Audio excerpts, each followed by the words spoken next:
Hello everyone, Spectre Martin here, ready for the most important video of my career, and perhaps the most important video of your life.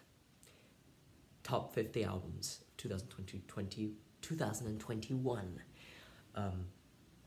Now, initially I thought that 2021 would be a terrible year for music due to the COVID pandemic and influencing the amount of studio time that artists would have. But it ended up blowing 2020 out of the water with the abundance of good music that came out this year. I just want to celebrate it, all of it. That's why I'm making top 50. That's how many good albums I'm going to shout out, and that's not even the tip of the iceberg. So let's get started with some shoutouts. Before I do that, let me just thank you, all of my viewers, all of my fans, my loving, adoring fans, for watching this channel the entire year, through 10 reviews, through thick and thin. We soldiered on this year that seemed much more boring in comparison to last year. Anyway, shoutouts. We're going to begin with Mike Disco, super sampling on this record. Mabe Frati, será que ahora podemos entendernos? Have you ever heard Avant Pop played with electroacoustic orchestral instrumentation? Not orchestral, but chamber orchestral instrumentation? I don't think so. Anyway, next up we have Shushu. Oh no, gave this review. Great Shushu album, as always. Hospital Bracelet, South Loop Summer. Great Midwest emo, punchy Midwest emo songs. Then we have Grouper, Shade. We reviewed this one. Grouper is at it again. Must Die, Crisis Vision, the best contemporary electronic dance music album of this year. The best unsa beats that anyone could want in the year 2021. If you're watching this, Must Die. Thank you. Next up, the last one we have is Senwaya Alkisa, indescribable avant folk music. Number 50 to number 26. Number 50 we have Bad Bad Not Good, Talk Memory, amazing jazz fusion record. Number 49, Emma Ruth Rundle, Engine of Hell, gave this review. Great portrayal of depression. Number 48, Cassandra Jenkins, an overview on phenomenal nature. Beautiful expression of natural beauty, just beautiful in general. Springtime, really pensive art rock, suggest you give this a listen. Sons of Kemet, Black to the Future, great album, great jazz. Number 45, Wiki, Half God, pleasantly surprised by this. Number 44, Abroy Aftab, Vulture Prince. Number 43, Low, Hey What, great Low record. Number 42, Slitherman Activated, the most hilarious album this year. If you really do like a laugh, like your hip-hop music, to pack a punch, to pack a laugh, and this is actually funny. This is not someone trying too hard. It's like just really a barrel of laughs and just really punchy songwriting in general. Number 41 we have Yola with Stand for Myself. If you don't like country music, I suggest you listen to this record, and maybe you won't like it, but at least you can say that you gave it a try with an actually good country record. Number 40, San Salvatore, La Grande Folie, intense polyphonic chant music. If you like chanting, if you like intense music, this is for you. Number 39, Sound Ancestors, Madlib, the God. Number 38, Godspeed You, Black Emperor record this year. Good as always. Number 37, James Blake, Friends That Break Your Heart. This album broke my heart. Number 36, Drunk Tank Pink. Number 35, Bruno Pernada's Private Reasons, best tropical album. And no, it doesn't sound like cultural appropriation. If you want a good tropical album that doesn't sound like cultural appropriation, you should listen to this. Best album for summer. Best album. Lush. Great. Number 34, imperative, no, it's ad nauseum, imperative, imperceptible impulse. Dirty, avant-garde metal album. This album is very, very dirty, gritty. Number 33, I think we have Turnstile, Glow On. Lots of energy packed into this record. Number 32, Pray for Haiti. Number 31, DOS, 4 new hit songs EP. This is like injecting a vaccine, a syringe full of sugar right into your veins. It's amazing, amazing, amazing house EP. Number 30, Henki, from Richard Dawson and Circle. One of the best concept albums of the year. Dare I say the best. Number 29, Smiling with No Teeth. Really, really, really love all the influences and all the different styles in this record. Number 28, we have Haram. Not a very pleasant cover, but, well, not pleasant music, but great music. Great hip-hop record. 26, Little Ugly Mane with Volcanic Bird Enemy and The Voice Concern. First of all, this has a fantastic cover. Second of all, Little Ugly Mane could actually have done a lot better on this record, based on like the style that he took. But I think he sticks to the landing, getting into the top 25 now. Number 25, Tyler the Creator, Call Me If You Get Lost. Number 24, Carnage by Nick Cave and some other dude, I don't remember. Cinematic, very good storytelling.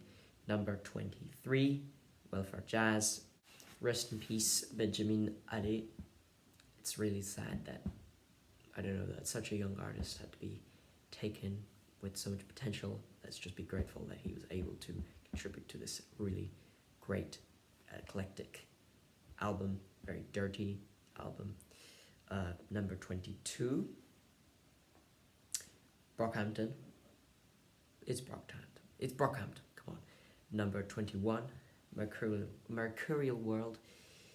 Sweetest album of this year.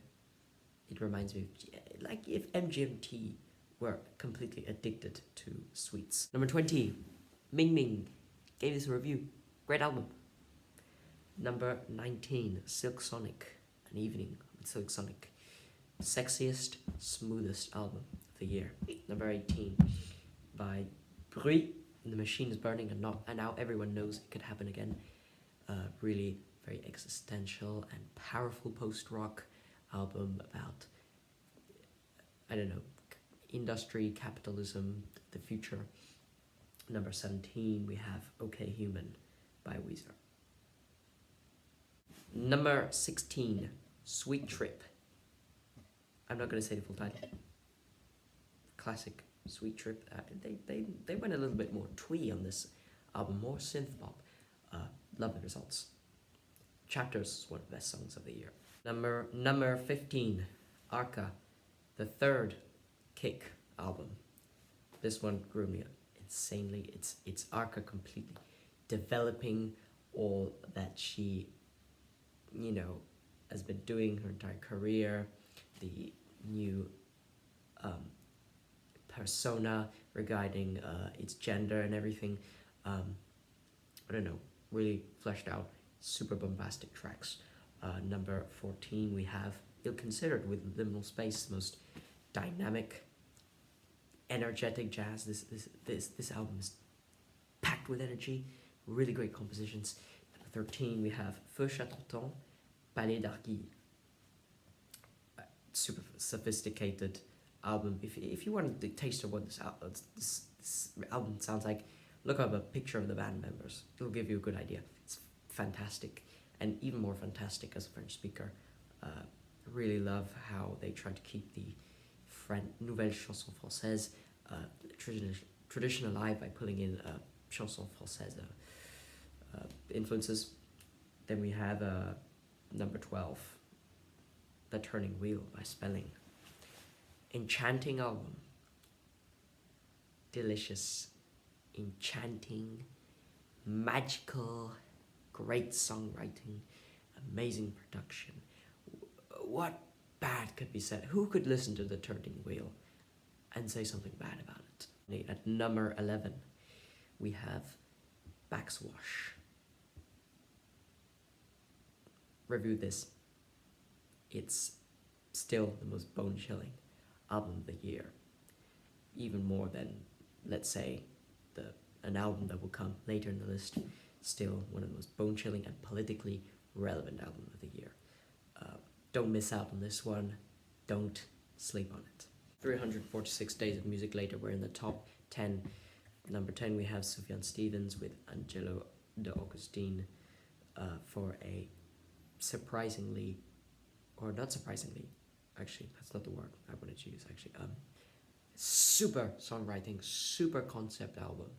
I mean, it's not really a concept album, but more of an album of concept songs, a bit based around, American films that you might not think they translate so well into indie folk, but just listen to how they communicate so many very human themes across these films, and you'll get what I mean. Number 9, we have LP by Jebik Mafia, which is not an album that I would sit down and listen to all the way through the whole year, but I am one to recognize that it is the only one of its kind to come out this year.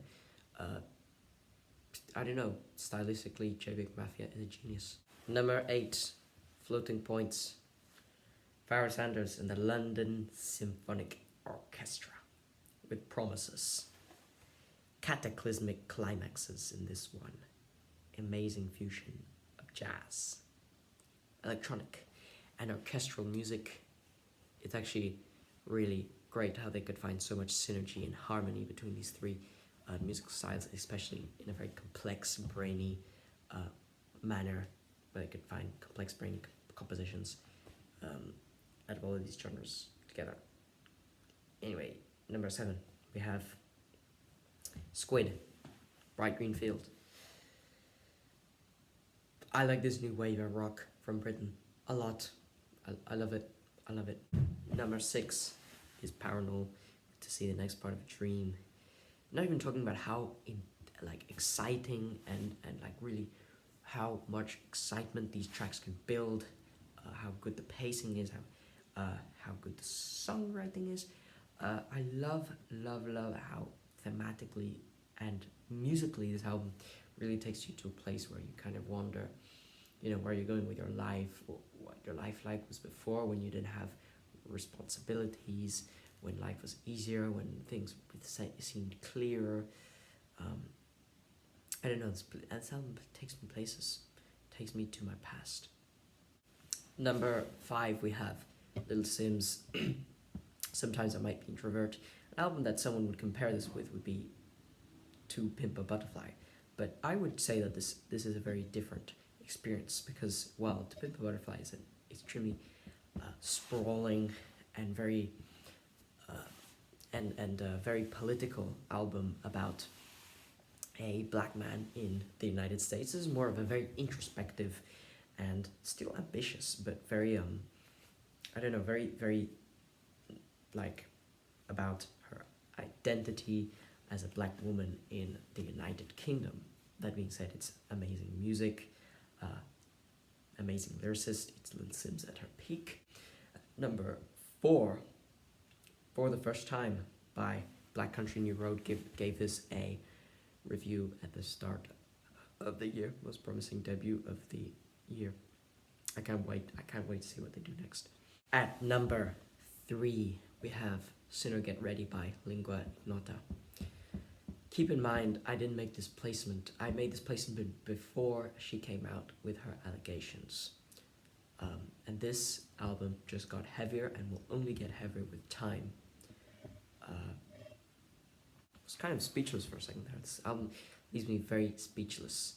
I think it's much calmer, if you could even say that, than her past album, but it is just one of the most twisted depictions of religion and how it can both save, make and break someone in any way. and now it's got another meaning that we didn't even analyze, so I have to go and re-listen to this with that new meaning. It's going to be difficult. Thank you, lingua, nota, for putting this all to paper, making such intense, cathartic music. At number 2, we have Cavalcade by Black Midi. Maybe the most insanely talented musicians on earth right now create the most insane, crazy, eclectic, diverse, dynamic, you fucking name it, that's what Cavalcade is. Absolutely insane album. Every song just presents something super new to the table, super crazy. The energy just stops and starts and stops and starts, and it's amazing. It's amazing. I gave this a review. I gave this a very, very positive review. At number 1, the album I thought was the most significant of the year is By the Time I Get to Phoenix by Injury Reserve. It's very hard to talk about this album in words. It's better to talk about it in abstract words rather than concrete. But in the same way that After Death can gather many words, I can't really gather many words about this album either. This album really sounds like the death of hip hop. So stripped down, yet so sprawling and explosive, so calm, yet so so calm yet so chaotic, so comforting and yet completely uninviting and spiky and thorny, and so reserved and so cathartic. This album really reminds me of Kid A in many regards, just how much it can contradict itself in its complete craziness, complete disorientingness. For that, I give it the title of the best album of the year. Certainly one of the most unique listening experiences I've ever had. This album spawned a lot of discourse about post-rap, just because of how completely far out it was in terms of hip-hop. And I mean, rest in peace, Grog's other two members and Grog's family are doing alright. Injury Reserve made the best album of the year 2021. What did you think? My picks. I'm so happy. I'm so fucking happy I could make this list. I think I listened to nearly or exactly 200 albums this year. These are the best ones I listened to. There are of course going to be snubs. There are going to be albums that I'm going to come back to later and think they're going to be better. There might be better albums that are going to come out after this video. But I'm so thankful if you've watched this entire thing. And that's it. Spectrum Art Train. Top 50 albums of 2021. Thank you so much for this year.